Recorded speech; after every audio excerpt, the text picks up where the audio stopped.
우리가 예배에 대한 말씀을 같이 나누겠습니다. 여러분들, 우리는 매주에 그냥 예배를 의례적으로 드리는데 진짜 예배가 뭔가에 대해서 오늘 말씀을 나누겠어요. 여러분들, 예배는 두 가지 뜻이 있습니다. 우리나라 성경에 예배라고 번역된 단어가 실제로 그 헬라어에는 두 가지로 나오는데, 영어에서는 그게 구별돼서 나오는데 우리나라에서는 그냥 예배로 다 번역을 했습니다. 중국어 성경도 이 구별돼서 나오더라고요. 근데 그 두 가지가 다 의미가 있습니다, 우리들에게. 하나는 뭐냐 하면 예배의 헬라어로 프로스키네오라는 단어인데, 이 프로스키네오는 엎드리다라는 뜻이 있어요. 영어로는 워십으로 번역되어 있습니다. 엎드리다.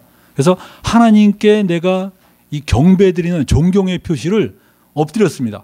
그래서 옛날에 그 유대인들은 막 이렇게 하나님 앞에서 실제로 엎드렸어요. 실제로 엎드려서 경배하고, 요즘에 마음의 교도들은 뭐 틈만 나면 엎드리죠.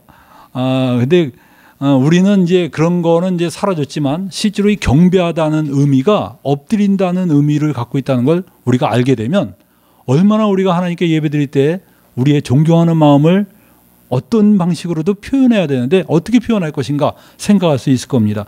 보면 요한복음 4장 23절에 하나님 아버지께 참으로 예배하는 자들은 신령과 진정으로 예배할 때가 오나니 곧 이때라.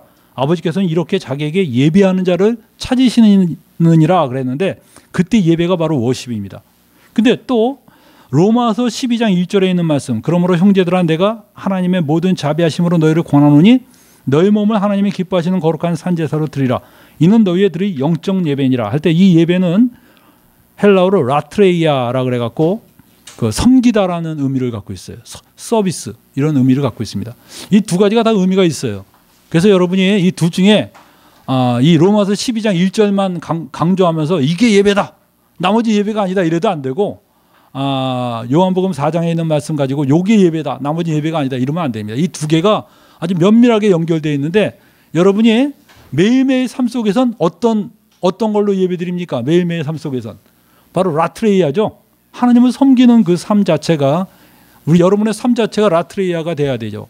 그다음 내가 내 몸을 산제사로 하나님께 드리는 그 삶 자체가 예배가 돼야 되고, 또 하나는 이렇게 우리가 모여서 아니면 개인적으로 하나님께 실제로 경배드리고 찬양하는 이런 워십도 우리 삶 속에 있어야 됩니다. 그래서 이게 전부 다 연결되어 있어야 돼요. 연결되어 있어야 되는 겁니다. 여러분들, 예배의 중요성을 한번 따져봅시다. 예배가 왜 중요합니까? 요즘에 사람들 그냥 마음으로 믿으면 되지 이러면서 그냥 예배를 대수롭지 않게 여기고 그러는데, 여러분들 예배가 왜 중요하느냐? 이 말라기 1장 11절에 보면, 말라기가 어떤 선지자입니까? 구약의 마지막 선지자죠. 여러분들, 이 말라기가 마지막 선지자고, 그 말라기 이후로 400년 동안 선지자가 없었습니다. 근데 그 말라기가 마지막으로 그 예언하면서 뭘 예언했냐면 기가 막힌 예언을 했어요. 미래의 이방인들이 하나님을 예배하는 족속들이 나온다는 겁니다. 그래서 여러분이 보면 말라기 1장 11절에 보세요. 다 같이 읽어봅시다. 만군의 여호와가 이르노라, 해 뜨는 곳에서부터 해 지는 곳까지의 이방 민족 중에서 내 이름이 크게 될 것이라. 각 처에서 내 이름을 위하여 분향하며 깨끗한 제물을 드리리니 이는 내 이름이 이방 민족 중에서 크게 될 것임이니라 그랬어요. 하나님께서 이방 민족 중에서 진짜 내게 예배드리는 자가 나타날 거라는 거예요. 이 마지막 구약의 선지자의 예언입니다. 하나님이 예배드리는 자가 출현할 거로 예언했다는 것은 뭡니까? 그만큼 하나님이 예배에 대해서 중요성을 우리에게 부여하신 거예요. 예배가 별 볼일 없다면 하나님이 무슨 이런 예언을 남겨두셨겠어요. 근데 여러분들, 우리가 뒤에 또 다 다루겠지만, 말라기의 그 예언은 그 이스라엘 백성들이 너무 형편없는 예배를 드리기 때문에 그것에 대해서 하나님이 말씀하신 겁니다. 너희 이렇게 형편없이 예배 드리는데 마지막 때에는 이방인들이 이렇게 아름답고 깨끗한 입술로 하나님께 예배 드리는 자들이 나타날 것이다. 이 예언을 한 거예요.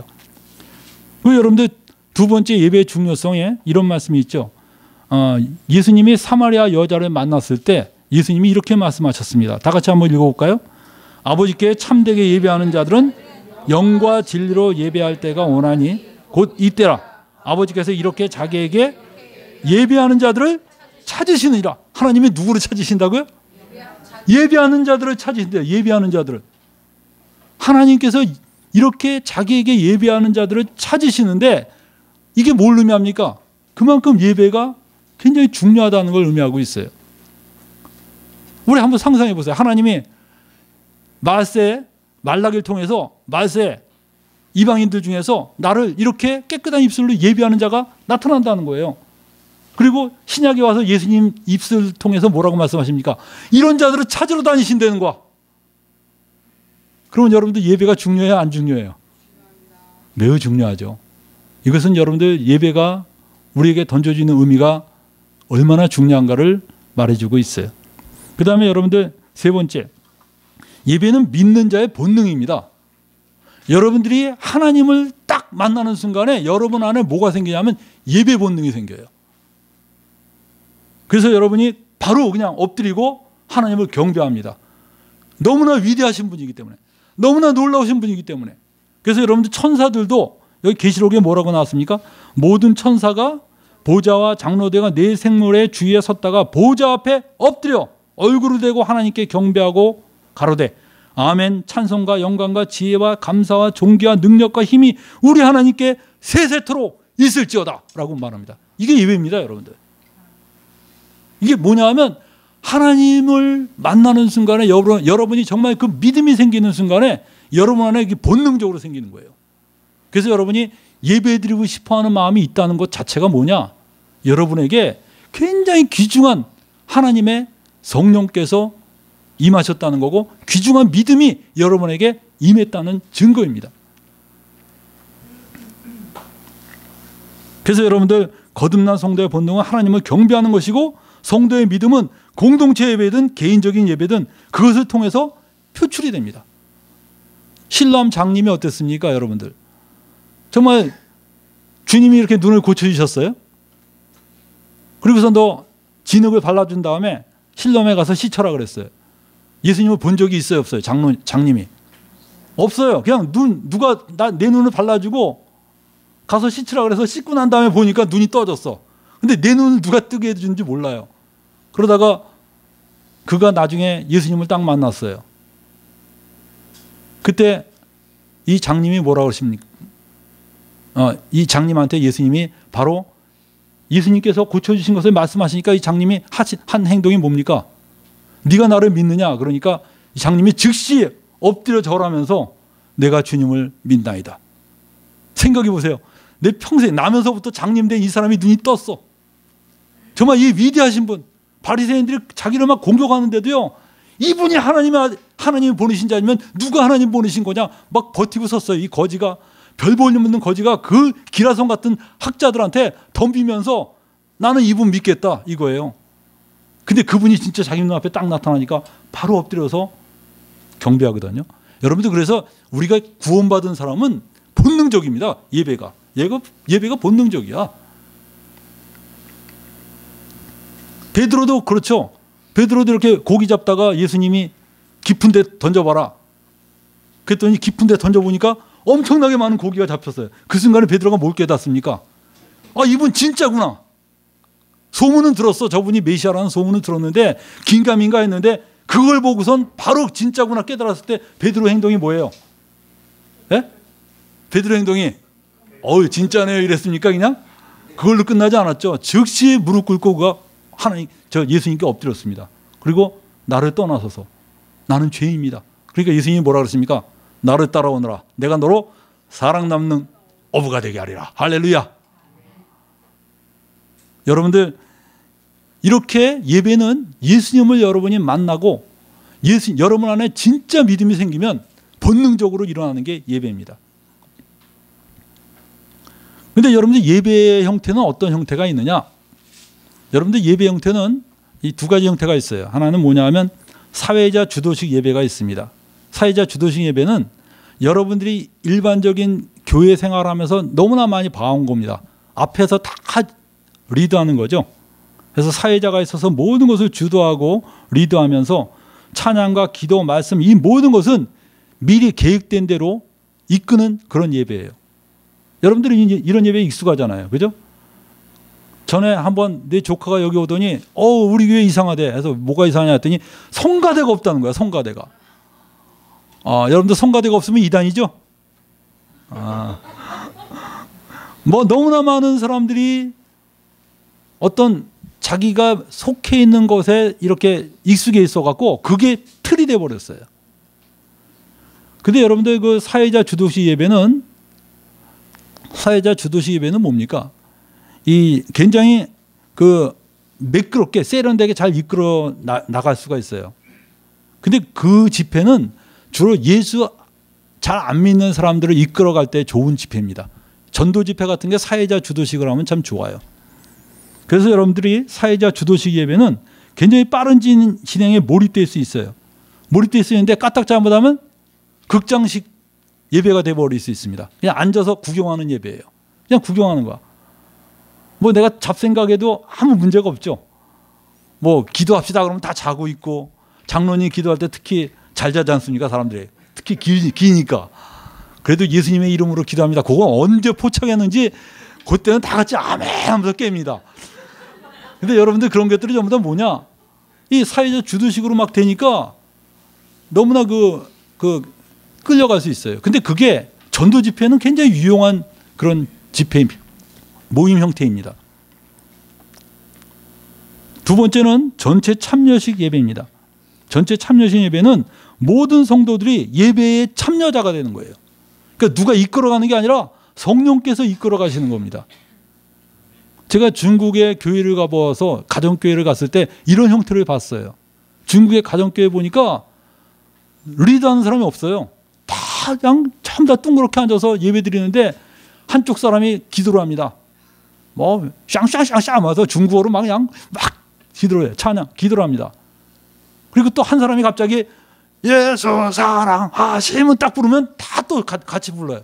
이 반주기도 없어. 그냥 육성으로 그냥 다 하는 거예요. 그럼 뭐 육성으로 하다가 흥이 나면 박수 치면서 그냥 어떤 찬양은 100절까지 있어요. 100절까지.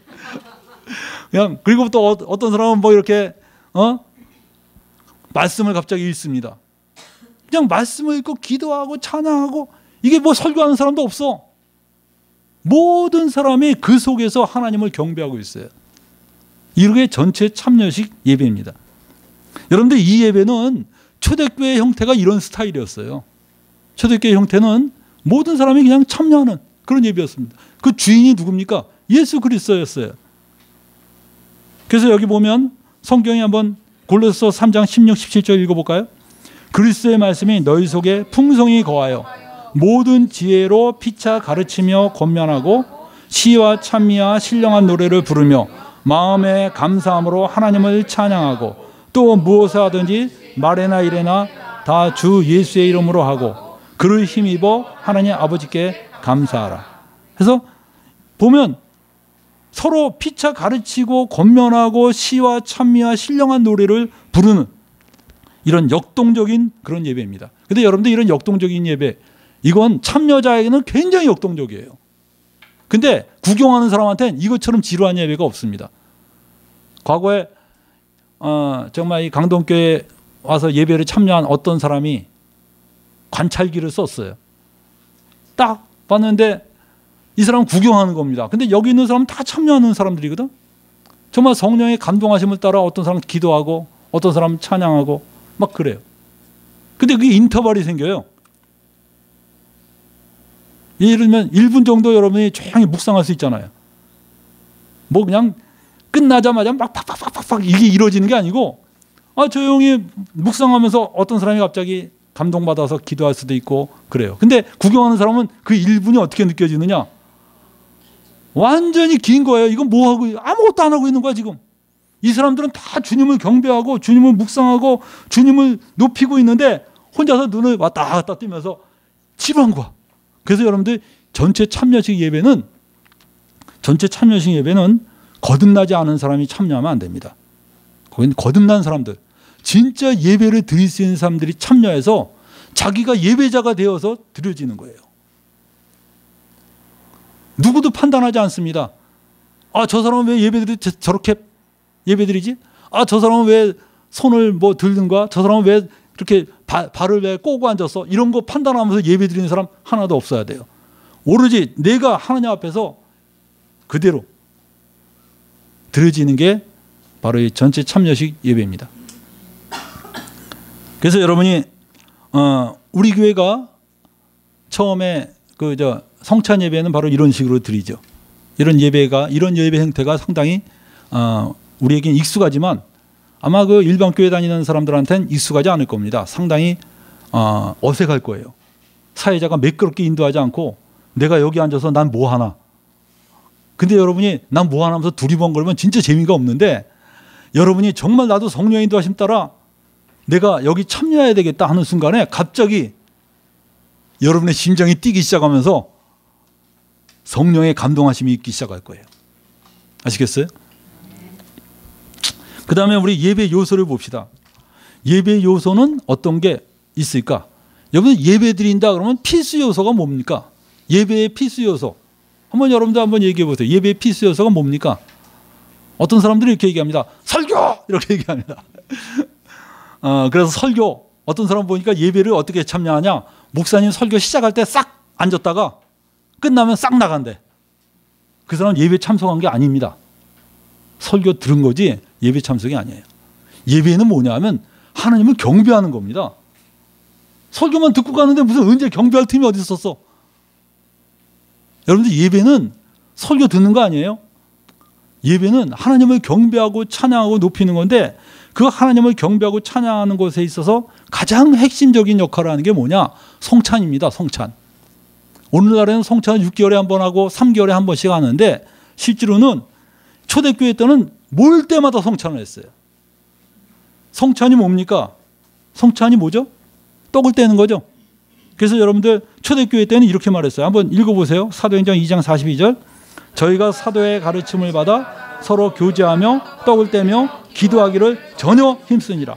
뭘 했다고 그랬어요? 가르침 받아 교제하며 뭘 했다고요? 떡을 떼며. 너무 웃기는 겁니다. 이게. 다른 사람들이 보면 쟤들 모일 때 무슨 떡을 떼는 게 굉장히 중요한 일처럼 떡을 떼며 떡을 떼며 아니 떡을 떼는 게 도대체 뭐길래 만약에 이걸 그냥 세상 사람들이 읽는다고 생각해 보세요. 그들은 먹기 위해서 모였다. 이거 뭐 무슨 회식 자리 아냐? 여기 보세요. 사도행전 20장 7절을 읽어보세요. 안식 후 첫날에 우리가 떡을 떼려 하여 모였더니 그러면 예수 안 믿는 사람이 이거 읽으면 뭐라 그럴까요? 회식했구나 이렇게 생각할 거예요. 회식한 겁니까? 여러분들 초대교회 때 떡을 뗀다는 건 뭡니까? 예수 그리스도를 묵상하는 겁니다.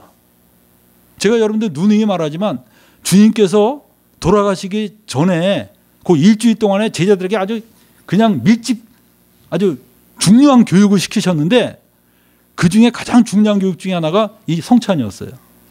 너희가 이런 식으로 묵상하라는 거예요. 그리스도를 묵상해라. 신앙생활이 뭡니까? 신앙생활이 뭐라 그랬어요? 네? 주님을 묵상하는 게 신앙생활이에요. 근데 그 묵상의 가장 기본적인 게 바로 떡을 떼는 겁니다. 여러분 예배가 뭡니까? 하나님을 경배하고 주님을 높이고 찬양하는 거야. 근데 예배하고 찬양하고 높이는 가장 중요한 핵심이 뭡니까? 주님이 우리 죄를 위해서 죽으셨다. 그분에 대한 감격과 감사를 갖고 있는 게 예배입니다. 근데 거기에서 성찬이 빠지면 어떻게 되겠어요? 네? 여러분들 예배에서 성찬을 빼고 사람들이 요즘 너무 바빠서 그러는데 아니 메인을 빼면 어떻게 됩니까? 메인을 빼고 사이드만 주면 어떻게 돼요? 여러분들 만약 친구 집에 여러분이 초대를 받아서 갔는데 오셨습니까? 이러고 반찬만 쫙 내놓고 밥을 안 꺼내 끝까지 고기도 안 꺼내고 그냥 반찬만 몇 가지 쫙 깔아놓고 드세요 그러면 어떻게 될까요? 아니면 배고파서 갔는데 커피하고 과자만 딱 내오고선 끝이야 그걸로. 그럼 뭐가 돼요? 예? 이거는 손님 접대하는 방식이 아니죠. 여러분들 진짜 메인이 뭔 줄을 몰라요. 진짜 메인은 바로 성찬입니다. 성찬을 통해서 우리가 그리스도를 높이고 주님을 묵상하고 주님을 찬양하는 거예요. 그래서 여러분들 초대교회 때는 언제나 이 떡을 뗀다는 말이 꼭 있었어요.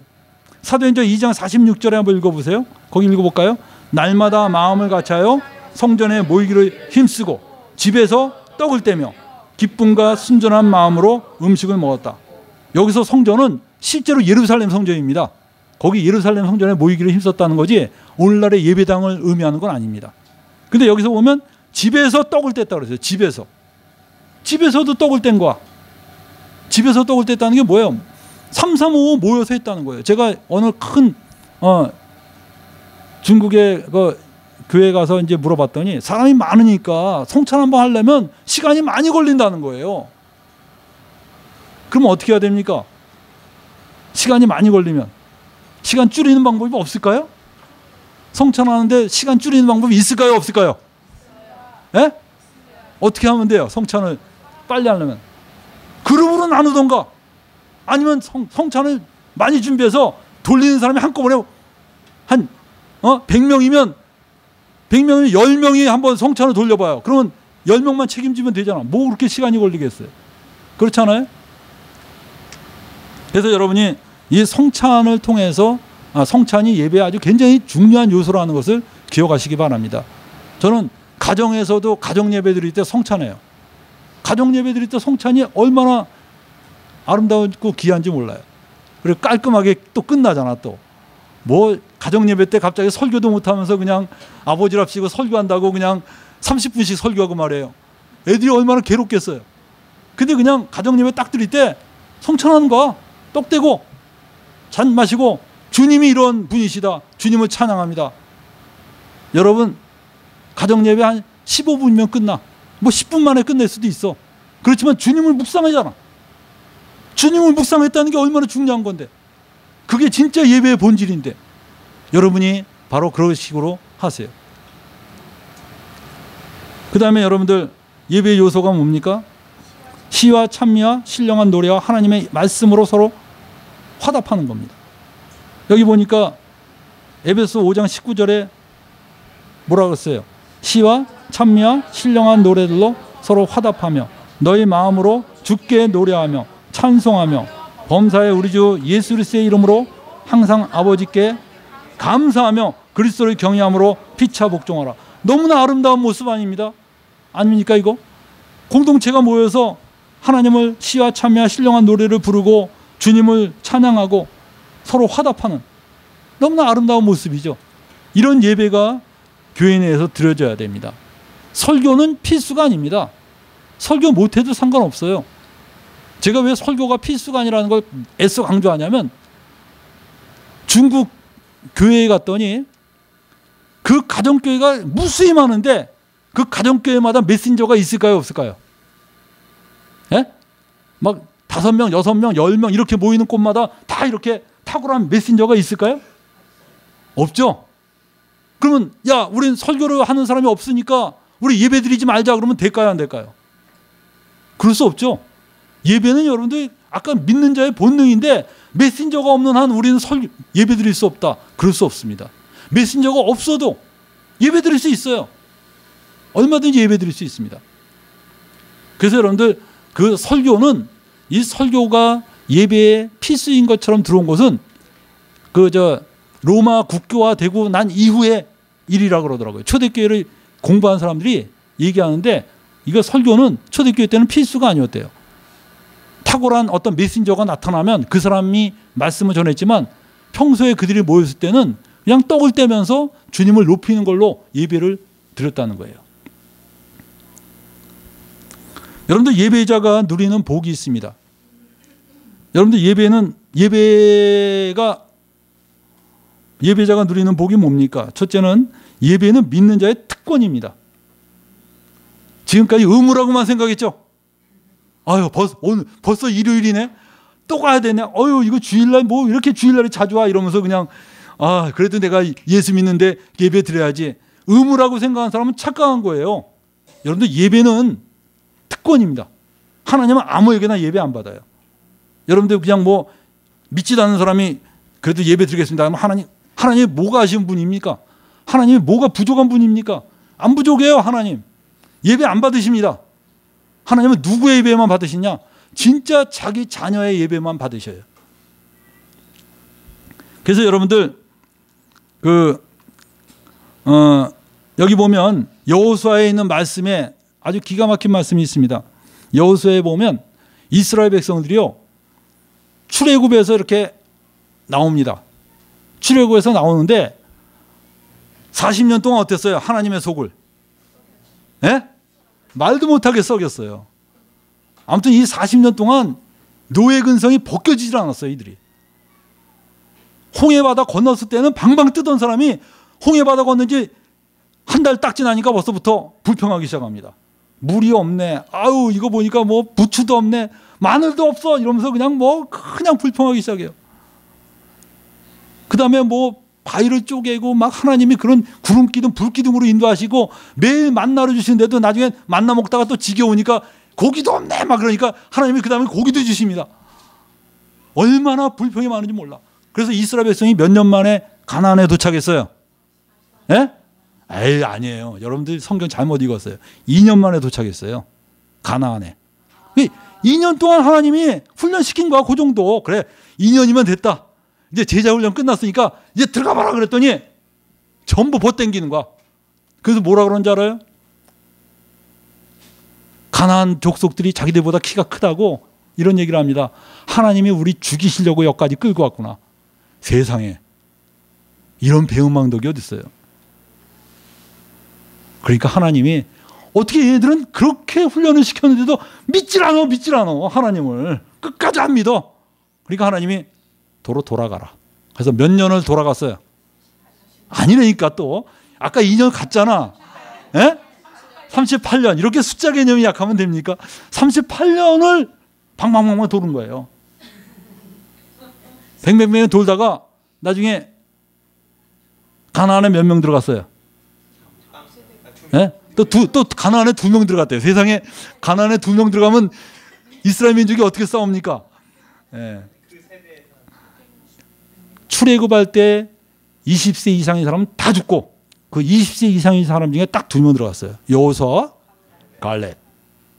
저는 이 여호수아와 갈렙이 들어가는 걸 보면서 하나님의 놀라운 섭리가 있다는 생각이 들었어요. 왜냐하면 여호수아는 이제 90세가 넘어서 가나안에 들어갔습니다. 근데 여러분들 여호수아 갈렙은 여호수아보다 한 15년 어린 사람이에요. 근데 여호수아는 유대인이고 순수 유대인이고 갈렙은 이방인입니다. 그나스 족속이에요. 에돔 족속인데 유다 지파로 이 귀화한 사람이야. 근데 이 두 사람이 들어간 게 너무 섭리가 있을 것 같지 않아요? 미래에 여러분들 하나님 나라에 누가 들어가요? 유대인만 들어갑니까? 이방인도 들어가죠. 이 둘이 들어가면서 그 이스라엘 민족들 다 데리고 들어가는데 그 이스라엘 들어간 족속들은 누구예요? 출애굽할 때 20세 이하 어린애들 그리고 광야에서 태어난 애들 있죠. 이 광야에서 태어난 애들이 진짜 무서운 애들이에요. 걔네들은 먹는 게 항상 만나야. 그러니까 뭐 불평이 없어. 불평이 만나. 왜 부추가 없어 이런 거 말이 필요 없어. 만나. 왜 나 뭐 이게 뭐 원래 이게 뭐 먹는 거 아니야? 이렇게 그죠? 불평이 없어 걔네들은. 그리고 하나님이 가라 그러면 그냥 가는 거야. 그 족속이 여러분들 가나안에 딱 들어가는데 진짜 무서웠어요. 그 족속은요. 정말 하나님이 곧 요단강 건너 네 하면서 건넜어요. 여러분들 요단강 건넌 다음에 하나님이 얼마나 잔인하십니까? 여리고 성을 앞에다 두고요. 겨우 2km 앞에서 할례를 받으라 그래. 여러분들 할례가 뭡니까? 남자들 저 폭염수술 같은 건데 그거 받으면요 남자들 일주일 동안은 거동을 못 합니다. 근데 그걸 요단강 건너기 전에 받으라 그러지 요단강 건넌 후에 저기 적진인데 건넌 후에 받으래. 근데 놀라울게요. 옛날 40년 전에는 어땠을까요? 그러면 또 떼굴떼굴 구르면서 하나님 또 우리 죽이려고 그런다 막 이럴 텐데 얘네들은 아무 말이 없어요. 그냥 받으라니까 네 이러면서 그냥 쫙 받는 거야. 그 전부 다 누워있어. 안 누워있는 사람은 여호수아하고 갈렙밖에 없어요. 여호수아 갈렙이 그냥 왕년에 받았으니까 전부 그냥 기가 막힌 거죠. 정말 이런 상태에 있다가 그 다음에 또 뭡니까? 여리고성 돌아라. 그냥 도는 거야. 말이 필요 없어. 그냥 돌아라 하면 돌고. 그랬던 족속이에요. 그래서 이 사람들이 가나안 정복을 16년 만에 끝냅니다. 그 족속에 쫙 하면서 여러분들 여호수아 보면 기가 막히잖아. 이거 삼국지보다 더 흥미진진한 게 여호수아기예요. 왜냐? 이방 족속 그 가나안 족속들이요 이 이스라엘 백성은 항복을 안 받아준대. 그러니까 가나안 족속이 어땠어요? 세상에 너무 강력하니까 저 사람들 뭐 여리고성 돌기만 해도 여리고가 무너져. 어떻게 싸우겠어요 그 사람들하고. 그래서 항복을 받아줄까 했더니 항복도 안 받아준대. 그냥 무조건 너희는 끝이래 그냥. 그러니까 이 가나안 족속이 전부 연합전선을 펴갖고 이스라엘을 대적했어요. 그래서 여리고성 여호수아 읽어보면 이렇게 나옵니다. 그들의 수가 바다 모래처럼 많더라. 이스라엘을 대적하는 사람들이. 그리고 몇 절을 더 읽어보면 하나도 없이 다 멸망시켰더라. 이렇게 나와요. 이게 여러분들 이스라엘 백성들이 믿음을 가졌을 때 시대입니다. 그래서 여러분이 제가 그 여호수아기 읽으면서 내가 참 감동을 받은 게 어쩌면 이렇게 믿음의 사람들일까? 너무나 아주 왕년하고 그 옛날에 그 광야에서 헤맸던 그 조상들하고는 너무 차이가 나는 대단한 믿음의 사람들이에요. 근데 이 사람들이 믿음의 사람들이 전쟁을 끝내고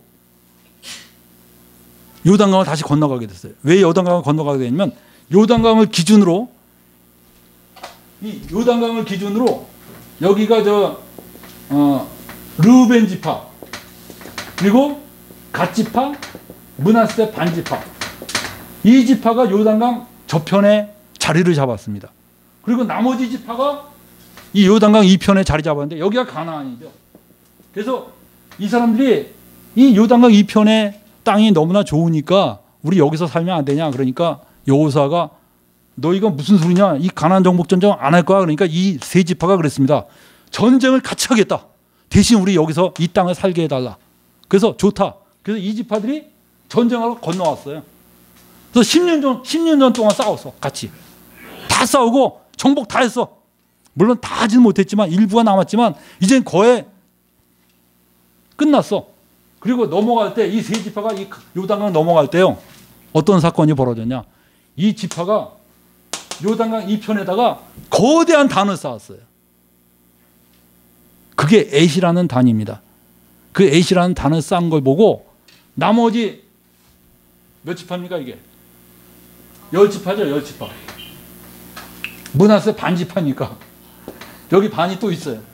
10지파가 전부 칼을 다시 차고 이들을 치러 왔습니다. 왜냐? 이 단이 우상의 단인 줄 알고. 우상의 단을 쌓? 있을 수가 없는 일이라. 이 세대는요 이스라엘 최고의 믿음의 시대예요. 우상의 단을 쌓았다고. 그러니까 너희가 아무리 같이 전쟁한 사람이라 할지라도 우상의 단을 쌓으면 용서할 수 없다 하면서 10지파가 다시 모여서 이들에게 왔어요. 그러니까 이 세 지파가 뭐라는지 알아요? 이건 우상의 단이 아니라는 거야. 이건 무슨 단이냐? 우리가 이 요단강 건너가면 너희들이 쟤네들은 우리나라 이 하나님 이스라엘 하나님에게 속한 그런 백성이 아니다라고 말할까 봐. 그래서 하나님을 경배하지 못하게 할까 봐. 그 증거로 여기 쌓았다는 거예요. 이게 우리가 쌓은 거 아니냐? 우리도 하나님의 백성이다. 우리도 하나님을 경배할 수 있다. 우리에게 그 특권을 뺏지 마라. 그 의미로 이걸 여기서 쌓은 거예요. 그래서 여러분들 저는 여호수아기에 읽을 때 이 사건을 보면서 그냥 감동이 너무 돼갖고 야 어떻게 이렇게 하나님을 섬기는 것을 놓칠까 봐 막 이렇게 안타까워하는 막 안절부절하는 그 모습이 너무 아름다운 거예요. 여러분들 예배 못 드릴까 봐 막 안타까워하는 그런 심정을 이해합니까? 그래서 여러분들 여기에 있는 말씀이 바로 그거예요. 너희 자손이 우리 자손에게 여호와 경외하기를 그치게 할까요?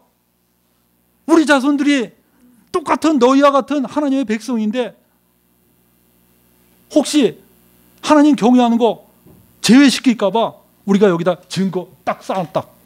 그러니까 나머지 10지파들이 함께 감동을 받고 거기서 하나님을 찬양하고 경배합니다. 할렐루야. 여러분들 예배자가 누리는 복이 바로 뭐냐? 이 예배는 믿는 자의 특권이라는 사실을 여러분 잊어버리면 안 됩니다. 특권이에요, 이건. 예배 드리는 거 특권입니다. 이거 놓치면 안 돼요. 그 다음에 예배 드리는 예배자가 누리는 복은 하나님의 임재 의식입니다. 예배 드릴 때 하나님의 임재를 느낍니다. 하나님이 이 가운데 계시는 걸 느껴요. 주님이 뭐라 그랬습니까? 두세 사람이 내 이름으로 모인 곳에는 나도 그들 중에 있느니라. 주님이 그들 중에 있다는 거야. 그래서 여러분들 우리 중에 주님이 계시는 겁니다. 그래서 주님께서 공동체의 예배 속에 임재하셔요. 두세 사람이 내 이름으로 모인 곳에 나도 그들 중에 있다 그랬으니까 계셔야 안 계셔요? 예? 여러분이 느끼냐 안 느끼냐 그건 중요한 게 아니야. 주님이 난 있겠다 그랬으면 계신 거예요. 여러분이 안 느껴지는데 관계없어요. 내가 너 느끼는 게 뭐가 중요해. 주님이 계시겠다 그랬는데. 근데 여러분이 믿음으로 받아들일 때 이 임재를 느끼는 겁니다. 그 다음에 여러분들 예배자가 누리는 복이 뭡니까? 하나님의 치료하심을 느껴요. 말라기 4장 2절 읽어봅시다. 내 이름을 경외하는 너에게는, 다 같이 읽어볼까요? 내 이름을 경외하는 너에게는 의로운 해가 떠올라서 치료하는 광선을 바라리니 너희가 나가서 외양간에서 나온 송아지같이 뛰리라. 여러분들 하나님을 경외하는 자에게는 하나님이 의로운 해가 떠올라서 치료하는 광선을 바라신다 그랬어요. 근데 여러분들 예배처럼 하나님을 경외하는 표현이 없습니다. 여러분이 정말 마음을 다해서 하나님께 예배드릴 때 그게 하나님을 경외하는 가장 강력한 표현이에요. 뭐가 임할까요? 그러면 여기 약속의 말씀이 내 이름을 경외하는 너에게는 치료하는 광선이. 여러분이 정말 마음을 다해서 하나님께 예배드려봐요. 주님의 치료가 임합니다. 여러분의 심령의 상처가 치료받고요. 여러분의 병이 치료받고 여러분의 여러 가지 문제들이 해결되는 역사가 일어나요. 왜냐? 내 이름을 경외하는 너희들. 예배는 하나님을 경외하는 그 표현이에요. 그 다음에 여러분들 네 번째 보세요. 하나님께서 모든 것을 더하신다고 약속하셨어요. 마태복음 6장 33절에 뭐라 했습니까? 너희는 먼저 그의 나라와 그의 의를 구하라. 그래야면 이 모든 것을 너에게 더하시리라 그랬어요. 여러분들 예배는 뭡니까? 하나님을 최우선으로 놓는 겁니다. 하나님 당신께서 나의 최우선입니다. 퍼스트입니다. 그게 여러분들 예배의 표현이에요. 그분께 내가 굴복하면서 내 인생의 모든 것의 최우선은 당신이십니다. 그게 예배의 표현입니다. 거기에 주님은 뭘 약속하십니까? 이 모든 것을 너에게 더하시리라. 그래서 여러분들 이 예배라는 것은 너무나 우리 그리스도인에게 있어서는 의미가 깊은 겁니다. 여러분들 어떻게 예배를 드려야 됩니까? 예배자의 올바른 자세가 뭐예요? 여러분들 예배는 성령의 인도하심과 진리의 말씀을 믿는 믿음 안에서 드려져야 됩니다. 요한복음 4장 23절 한번 읽어볼까요? 아버지께 참되게 예배하는 자는 영과 진리로 예배할 때가 오나니 곧 이때라. 아버지께서는 자기에게 이렇게 예배하는 자들을 찾으시니라. 우리 옛날 개정 성경에는 신령과 진정으로 이렇게 나왔어요. 신령과 진정. 그러니까 사람들이 내 마음을 다해서 드려야 되는구나 라는 것만 생각했는데 그것도 의미가 있지만 실제로 원어적으로 보면 영과 진리입니다. 영과 진리로 예배드려라. 영과 진리로 예배드리라는 게 뭐예요? 예배드릴 때 여러분의 그냥 느낌과 여러분의 생각으로 드리지 말고 성령의 인도하심과 진리를 믿는 그 믿음으로 드려야 됩니다. 여러분들 진리를 믿는 믿음으로 드리는 게 왜 중요하냐? 성찬할 때요. 그냥 성찬이구나 하면서 이렇게 아무 생각 없이 떡을 떼는 사람들이 있어요. 여러분 이건 주님께 대한 범죄입니다. 주님은 그런 사람들 성찬하지 말라 그랬어요. 내가 나를 돌아봐서 내가 깨끗한 사람만 성찬하라는 말이 아닙니다. 우리 인간들은 다 허물 많아요. 매일매일 허물 많죠.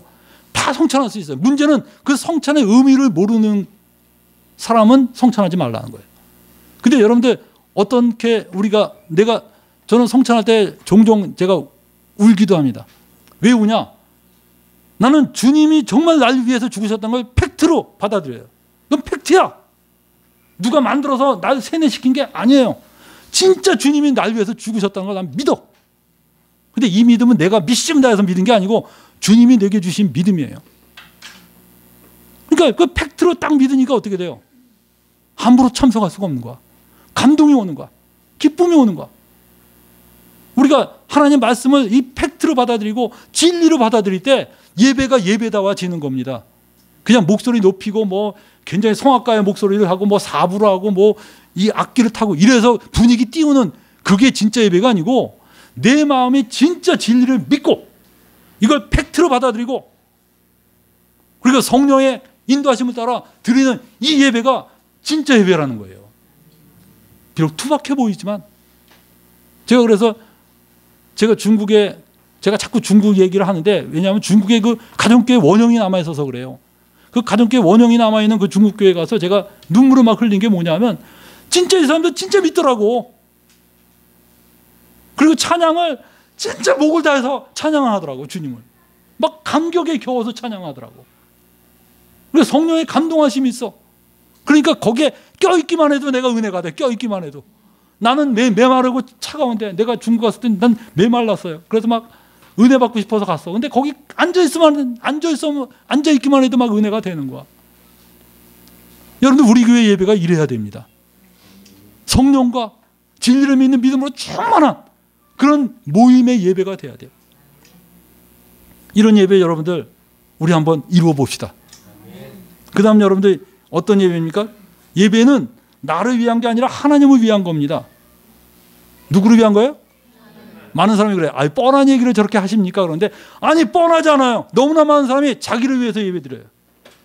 아, 오늘 설교 너무나 좋았어. 뭐 자기한테 좋으면 뭐해? 여러분들 설교 좋았어. 내가 은혜 받고 내가 회개하고 변화돼야 되는데 그냥 뭐 내 듣기 좋았다. 아, 오늘은 뭐 어땠다. 자기가 평가하고 있어요. 찬양도 자기 마음에 꼭 드는 찬양을 드리는 거야. 여러분들, 우리 성찬할 때 찬양은 어떤 찬양 드려야 돼요? 주님을 경배하는 찬양을 해야 돼. 근데 여러분이 찬양할 때 모여서 뭐 어서 돌아오 이런 거 부른다 그래 봐요. 아, 여러분들 그 노래가 나쁜 건 아닙니다. 어서 돌아오 뭐 이런 찬양을 부르고 돌아와 이런 거 좋아요. 근데 문제는 지금 이곳은 뭡니까? 주님을 높여야 되는 이 찬양 시간에 전도 집회 노래 부르면 되겠어요? 되겠어요? 안 되겠어요? 내가 마음이 슬퍼. 내가 지금 마음이 슬퍼. 근데 기쁜 찬양 부르고 싶지가 않아. 그래서 우리가 어떤 거 부릅니까? 찬양을 선정할 때 이 세상에 근심된 일이 많고, 제가 좋아하는 찬양이에요. 근데 여러분들 그건 예배 찬양이 아니야. 그건 예배 찬양이 아니야. 간증송이야. 근데 우리는 너무나 나를 위로하고 싶어하는 찬양을 선정하고 내가 좋아하는 걸 그냥 막 들춰보다가 이거 내가 좋아하는 거야. 그거 봅시다. 영과 진리로 예배를 드려야 되는데 그러지 않아요, 우리가. 여러분이 만약에 손님을 초빙했다 그래 봐요. 자, 부부가 싸웠어. 막 싸우고 그냥 인상 팍 쓰고 있는데 손님이 딱 찾아왔어. 그러면 어떻게 돼요? 갑자기 인상 팍 쓰고 있다가 아유, 오셨어요 이러죠. 왜? 누구를 위해서 그럽니까? 손님을 위해서 그래요. 왜? 손님이 왔는데도 내 감정에 충실해 갖고 왜 왔어요? 뭐 앉으세요. 뭐 이러면 되겠어요? 더구나 그 손님이 그냥 손님이 아니야. 대통령보다 더 높으신 분이 왔어. 그럼 어떻게 되겠어요? 에? 그냥 그냥 막 싸우다 말고 그냥 마치 화목이 넘치는 가정인 것처럼. 왜? 그분을 기쁘게 하시기 위해서. 예배가 그거예요. 예배는 바로 하나님을 기쁘시게 하는 그겁니다. 그래서 여러분들 느헤미야가 그랬어요. 모임을 가졌을 때 막 사람들이 율법을 말하니까 회개하기 시작했어요. 막 울었어. 죄책감에 들어서. 우리가 그동안에 너무나 하나님을 믿지 않고 살았구나 하면서 막 회개하고 막 우니까요. 느헤미야가 여러분 같으면 어때요? 지금 내가 막 말씀을 전했더니 사람들이 막 울고 있어요. 막 회개하고 있어. 그러면 이 분위기 계속 유지하고 싶지 않아요? 근데 예레미야가 글쎄 찬물을 확 끼얹는 거야. 지금은 여호와의 성일이니 너희는 근심하지 말라. 하나님을 기뻐하는 것이 너희의 힘이니라 그랬어요. 철저하게 하나님 중심입니다. 지금 하나님을 기쁘시게 해야 되는 이때에 지금 뭐에 징징 짜고 있는 거야?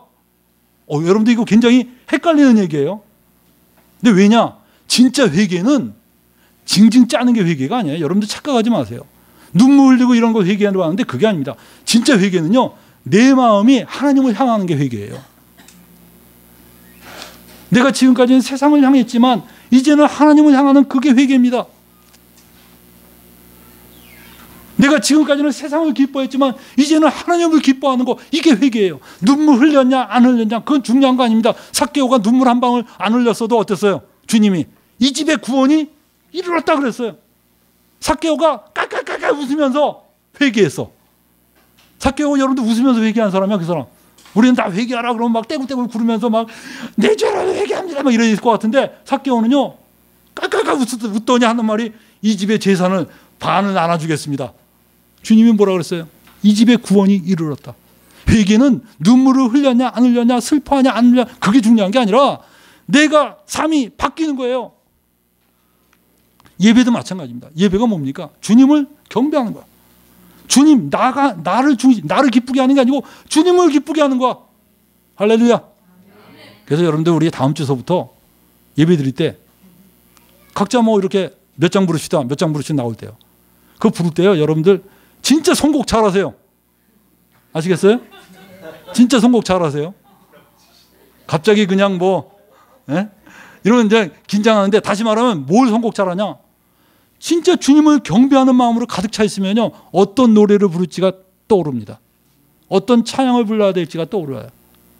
그렇게 여러분이 주님을 경배하는 마음으로 예배 찬양을 선곡하고 기도하고 주님을 높이고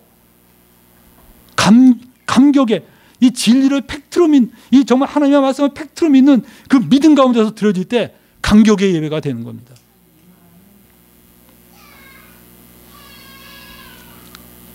최근에 여러분들 성천하면서 근 몇 년 새에 한 번이라도 울어보지 못한 사람 손 들어보라 그러지 않겠어요, 제가? 성천하는데 왜 눈물이 안 나옵니까? 그럼 뭐 울어야 됩니까? 아니, 난 울라는 얘기가 아니라 팩트로 받아들이면요, 감동이 와요. 그게. 그렇다고 괜히 막 억지로 울려고 그러지 마시고, 뭐 매번 울어야 됩니까? 그럴 수도 없어요. 그러지 말고, 그런 의미가 아니고, 나는 문제는 진짜 주님을 진짜 믿으라는 거예요.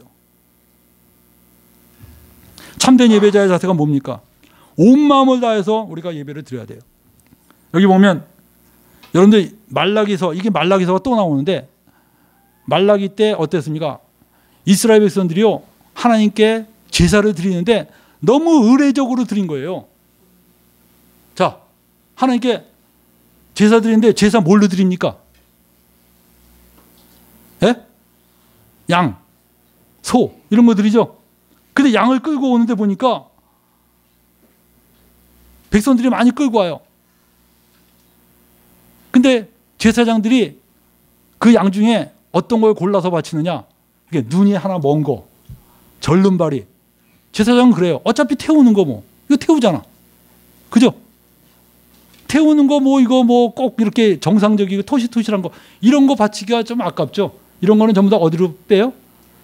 이건 내 몫으로 빼고, 하나님께 드리는 거는 눈 먼 거, 절름발이, 뭐 털이 좀 이상한 거, 이런 것들을 갖다가 바치는 거예요. 그래도 부지런히 바쳤어. 그때 주님이 뭐라 그러냐? 말라기 1장 6절 7절에 하나님이 하신 말씀입니다. 내 이름을 멸시하는 제사장들아, 나 만군의 여호와가 너에게 이르기를, 아들은 그 아비를, 종은 그 주인을 공경하나니 내가 아비일진데 나를 공경함이 어디 있느냐? 내가 주인일진데 나를 두려워함이 어디 있느냐? 하나 너희는 이르기를, 우리가 어떻게 주의 이름을 멸시하였나이까 하는도다. 너희가 더러운 떡을 나의 단에 드리고도 말하기를, 우리가 어떻게 주를 더럽게 하였나이까 하는도다. 이는 너희가 주의 성을 경멸히 여길 것이라 말함을 인함이니라. 이 더러운 떡을 이들이 드린 거예요. 하나님은 더러운 떡을 드린 걸로 간주했어요. 여러분도 한번 보세요. 내가 여러분 집에 갔는데, 아유 오셨어요, 반갑습니다 이래놓고 떡을 딱 내놨는데 곰팡이 쓴 떡을 딱 내놨어요. 그럼 어떨까요? 그 안 내놓은 것보다 납니까? 안 내놓는 게 납니까? 네? 안 내놓는 게 낫죠. 이거는 나를 모독하는 거예요. 여러분은 입으로 그거 안 내는 게 낫죠 라고 말하면서, 실상 여러분들의 예배는 곰팡이 쓴 떡을 하나님께 드리는 그런 식의 예배를 드리고 있어요. 그냥 예배 때 잡념 품고 딴 생각하고 하품하고 그냥 몸을 비비 꼬고, 웬 예배가 그렇게 기냐? 그러면서 여러분이 예배 드릴 때 하나님은 뭘 느끼느냐? 더러운 떡을 받은 것 같은 느낌을 갖는 거예요. 여러분들, 우리는 하나님께 그렇게 예배드리면 안 됩니다. 내 마음을 다해서 드려야 돼요. 온 마음을 다해서 드릴 때, 아까 말했죠, 예배자의 그 받는 그 복, 정말 그 복이 임하는 겁니다. 하나님과 내가 하나가 되는, 하나님과 내가 연합되는 그 놀라운 복을 우리가 체험할 수 있는 거예요. 여러분들, 그래서 우리가 예배자가 됩시다. 오늘날 주님이 말씀하십니다. 하나님 아버지께서 예배하는 자를 찾으시느니라. 우리가 여러분들 그 찾으심에 주님, 제가 주님 앞에서 진정한 예배자가 되기를 원합니다. 이 교회 예배만이 아니라 내 집에서도 내가 그런 예배자로서의 삶을 여러분이 계속 사시기를 원합니다. 기도하겠습니다.